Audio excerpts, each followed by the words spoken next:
Welcome to Critical Video 4, Developing an Argument and Taking a Position. When you're writing, you need to consider the position that you will be taking. In the earlier video on reading, we pointed out that when you're reading, you need to try and identify the position of the authors that you have read, or at least the position of their papers.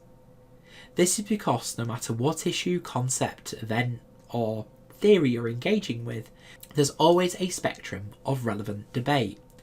This isn't always a pro, con, positive, negative, yes, no situation. The spectrum of relevant debate can be very complicated and does mean there's very many different positions. This means that when you come to write your essay, you need to think, well, where on the spectrum does my essay sit? In this case, I would be using authors A and B to support my argument. I wouldn't ignore author C. I'd still talk about them as well, but I may say why their position is less convincing or less accurate, or why it won't work in the context that I am discussing. In doing so, we also have to realise other students may choose other positions. This isn't something to be too worried about as long as whatever you're doing has sufficient academic evidence and is written well. Of course, whenever we're taking a position, this is the kind of thing that we will mention in our introduction, and we'll also make sure we revisit in our conclusion to show how we've demonstrated it. You essentially can let the evidence decide for you. It's almost like imagining you're on a sailboat, letting the wind take you. As you read evidence A, it may lead you towards that position, but further evidence takes you away from it. This direction can really vary depending on the weight of the evidence itself. My lower blue arrow shows a really strong and convincing piece of evidence that eventually led me towards position B. When you're reading, try to take notes that will help you reflect which direction you're heading in. Of course, this is a piece of thinking you want to do before you start writing. Nobody needs to read about the messy thoughts as they occur. Your writing should be a little bit more well-rounded than that. The stage can be a very useful metaphor for academic writing. You'll notice my stage has some scenery, a backdrop.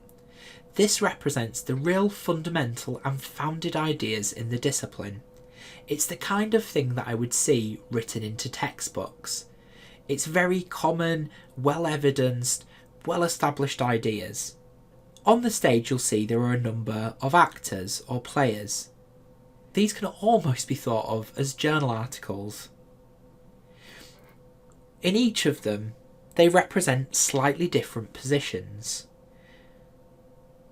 As the research becomes more established, these players can start to fade into the background itself, as we can see with the middle two characters. For us as students and writers, we need to think, well, where do I stand on the stage? Which evidence do I want to use? Most students make the mistake of assuming they are the narrator. They stand behind the curtain talking about all of the evidence or players and where they stand. That tends to not lead towards very critical writing and can be very descriptive. A much better essay tends to be focused around when you choose one of those positions yourself. Who do you stand next to? It's at that point your writing becomes much more critical, because you begin to talk about why that position or argument or idea is convincing and why the other ones on the stage are less so. The key point to remember is you're not the narrator. You need to talk about why this evidence is convincing and what position should be the one adopted. This, of course, is a true academic argument. So it's important to look at exactly what an academic argument is. An academic argument can be defined as a logically connected series of reasons, statements, or facts, also known as evidence, used to support or establish an idea or point of view, which we can see as a claim. The purpose of an argument is to persuade the reader to accept that claim. As such, we can think of an academic argument as a little bit like a recipe.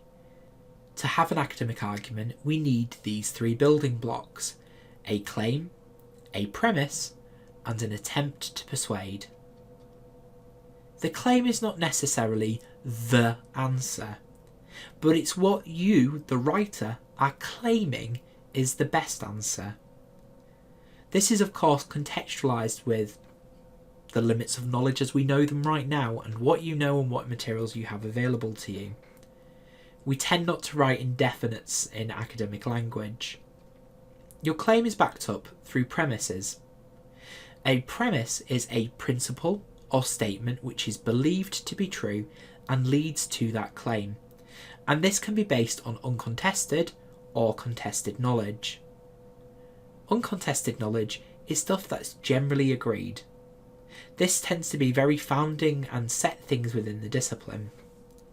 Contested knowledge is stuff that's very new. It's still in the journals and we're still trying to find out how it works. Evidence is building, but there may be several different positions out there. When you're using contested knowledge, you need to be really clear which side you're on and why that's the side and why it's convincing. Without getting too complicated, you can just think of your premises as the reasons and evidence that you are using to justify your conclusions. In short, premises tend to be references, although in a reflective assessment this can also include our own thoughts and reflections where appropriate. One of the most important things we have to do is persuade our reader of our analysis and why that evidence leads to the claim. To do this, we need to be very clear on what our position is, and we also need to take our reader to that. We need to show them why this all fits together. So for an argument to be good, it needs to meet two conditions to be persuasive. That evidence or premises must be true or at least acceptable, and the inferences which you draw must be good ones. So let's look at an example of this. I'm going to claim that hand washing can reduce healthcare associated infections. The first piece of evidence or premise I have is based on Loveday et al.'s 2014 article. They argue that the transfer of organisms can occur directly between humans or indirectly via the environment. My next premise or evidence is that hands are the principal route by which cross-infection occurs, and that comes from Weston's 2013 paper. My attempt to persuade is trying to link all of this together, and in this I'm going to argue that hand hygiene is the most important factor in the control of infection. I've purposefully made this not the best attempt to persuade. In arguing that is the most important factor, I'm actually discrediting all other theories and all other positions. A much better attempt to persuade might be that hand hygiene is one of the most important factors in the control of infection. The reason I do this is simple. If I leave it as it is now, my entire argument would be destroyed by somebody pointing out that, well, as much as cross-infection and clean hands need to be controlled, another thing that's just as important is that the environment itself is clean. While we can wash our hands as much as we want, it's not going to make much of a difference if we're helping people in a very, very unclean and unhygienic environment. So let's look at some of these other elements. The biggest mistake that most students make is they miss the attempt to persuade. They produce a claim and some evidence for it, but they don't really show how those two things link together. Of course, without an attempt to persuade, we do not have an argument, and if we're not presenting an argument, we're not being critical. Another issue that might occur is if we take away the evidence or the premises. If we have a claim and an attempt to persuade, we do not have an argument, or at least we don't have an academic one, because there's no evidence to show why this is the case.